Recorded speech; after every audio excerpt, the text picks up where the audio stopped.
ಶಿಡ್ಲಘಟ್ಟ ತಾಲೂಕಿನ ಜಂಗಮಕೋಟೆ ಹೋಬಳಿ ದೇವಗಾನಹಳ್ಳಿ ರಸ್ತೆಯ ಬಳಿ ಅನಿಲ್ ಟ್ಯಾಂಕರ್ ದುರಂತದ ತುರ್ತು ರಕ್ಷಣಾ ಕಾರ್ಯಾಚರಣೆ ನಡೆಸುವ ವಿಧಾನವನ್ನು ವಿವಿಧ ಇಲಾಖೆಯ ಅಧಿಕಾರಿಗಳು ಎನ್ಡಿಆರ್ಎಫ್ ತಂಡ ನೈಜ ರೀತಿಯ ಕಾರ್ಯಾಚರಣೆ ಮಾಡುವ ವಿಧಾನವನ್ನು ಪ್ರದರ್ಶಿಸಿ ಎಲ್ಲರನ್ನ ಬೆರಗುಗೊಳಿಸುವಂತೆ ಮಾಕ್ ಡ್ರಿಲ್ ಅಣುಕು ಪ್ರದರ್ಶನ ನಡೆಸಿದರು.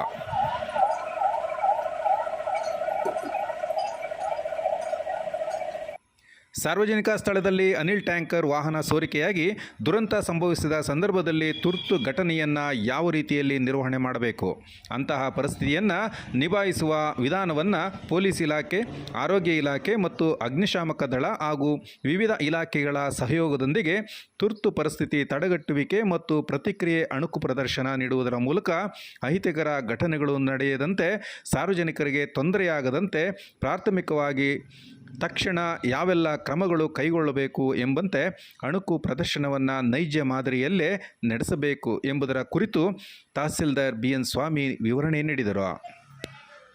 ಯಾವುದೇ ಈ ರೀತಿ ಪ್ರಕರಣಗಳಾದಾಗ ಇಮಿಡಿಯೇಟಾಗಿ ನಾವು ರೆಸ್ಪಾಂಡ್ ಮಾಡಬೇಕಾಗುತ್ತೆ. ಕಮ್ಯುನಿಕೇಷನ್ನು ತುಂಬ ಸ್ಟ್ರಾಂಗ್ ಆಗಿರಬೇಕಾಗುತ್ತೆ. ಕೆಲವೊಂದು ನ್ಯೂನತೆಗಳನ್ನ ನಾವು ಎಲ್ಲ ಇಲಾಖೆಗೆ ನಾವು ಸೇರಿದಂತೆ ಎಲ್ಲರೂ ಕೂಡ ಏನು ಮುಂದೆ ನಾವು ಯಾವ ರೀತಿ ಎಚ್ಚರಿಕೆ ವಹಿಸಬೇಕಾಗುತ್ತೆ ಅನ್ನೋದನ್ನು ನಾವು ಕೂಡ ಅರ್ಥ ಮಾಡ್ಕೊಂಡಿದ್ದೀವಿ. ಕಾರ್ಯಕ್ರಮದಲ್ಲಿ ಜಿಲ್ಲಾ ಆರೋಗ್ಯ ಮತ್ತು ಕುಟುಂಬ ಕಲ್ಯಾಣಾಧಿಕಾರಿ ಡಾಕ್ಟರ್ ಮಹೇಶ್ ಕುಮಾರ್, DYSP ಮುರಳೀಧರ್, ತಾಲೂಕು ಆರೋಗ್ಯಾಧಿಕಾರಿ ವೆಂಕಟೇಶ್ ಮೂರ್ತಿ, ಗ್ರಾಮಾಂತರ ಪೊಲೀಸ್ ಠಾಣೆಯ S ಸತೀಶ್, ಕಂದಾಯ ಇಲಾಖೆ NDRF ತಂಡ ಮತ್ತು ಅರಣ್ಯ ಇಲಾಖೆ ಅಗ್ನಿಶಾಮಕ ದಳ ಅಧಿಕಾರಿಗಳು ಅನೇಕ ಸಿಬ್ಬಂದಿ ಹಾಜರಿದ್ದರು. ವೇಟಿಂಗ್ ಯೂನಿಟ್ ಏರಿಯಾದಲ್ಲಿ ನಿಂತ್ಕೊಳ್ತಾರೆ. ಯಾಕೆಂದರೆ ಕಂಟೈನ್ಮೆಂಟ್ ಆಗಿರೋಂಥ ವ್ಯಕ್ತಿಗಳು ಏನಾಗಿರ್ತಾರೆ ಅವ್ರನ್ನ ಮತ್ತೆ ಪ್ರಾಪರ್ ಡಿಕಾನ್ ಮಾಡಿದ ಮೇಲೆ ಅವ್ರನ್ನ ಹೊರಗಡೆ ಕರ್ಕೊಂಡು ಹೋಗ್ಬೇಕು. ಯಾಕೆಂದ್ರೆ ಅವ್ರ ಮೇಲೆ ಶರೀರದ ಮೇಲೆ ಕೆಮಿಕಲ್ ತಗಲಿರೋದ್ರಿಂದ ಅದನ್ನ ನಾವು ಅದೇ ರೀತಿಯಲ್ಲಿ ಹ್ಯಾಂಡಲ್ ಮಾಡಬೇಕಾಗತ್ತೆ.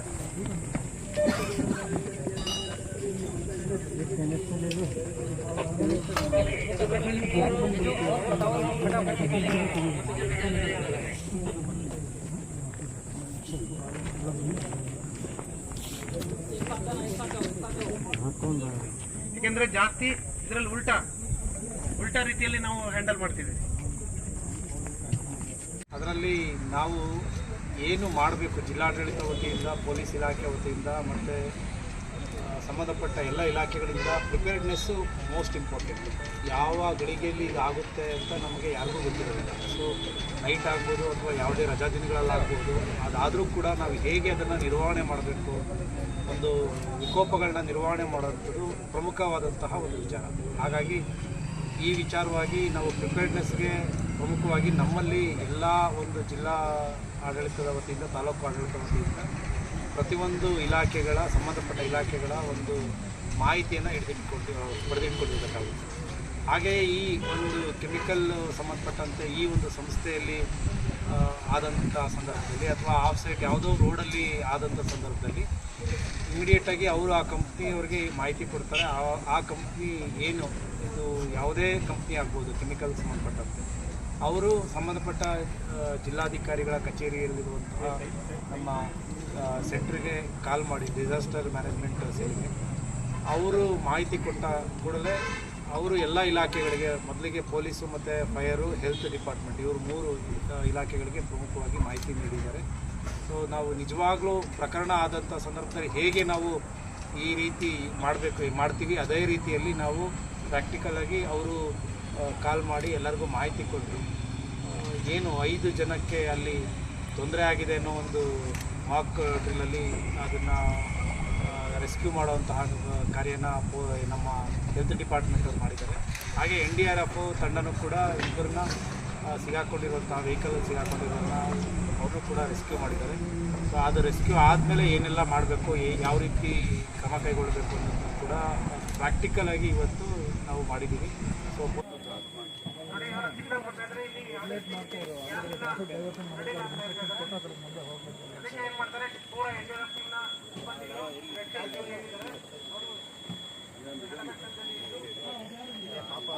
ಒಳಗಡೆ ಹಾಕಪ್ಪ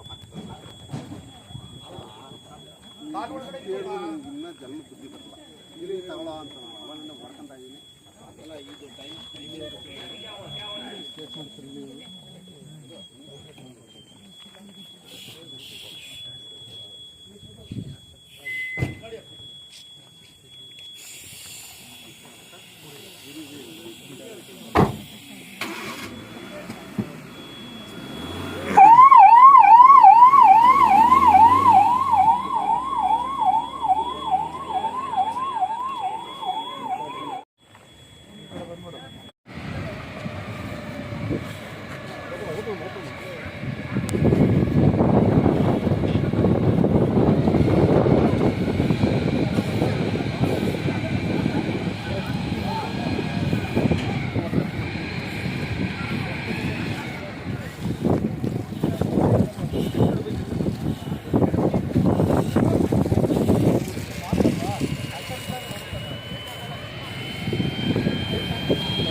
ಆಂಬುಲೆನ್ಸ್ ಹಿಂಗೆ ತಗೊಳಕ್ಕೆ ಭಯ ಇದ್ದಾಗ ಬೆಂಕಿ ಹಾಕೋ ಇನ್ನೂ ಜಾಸ್ತಿ ಆಗುತ್ತೆ.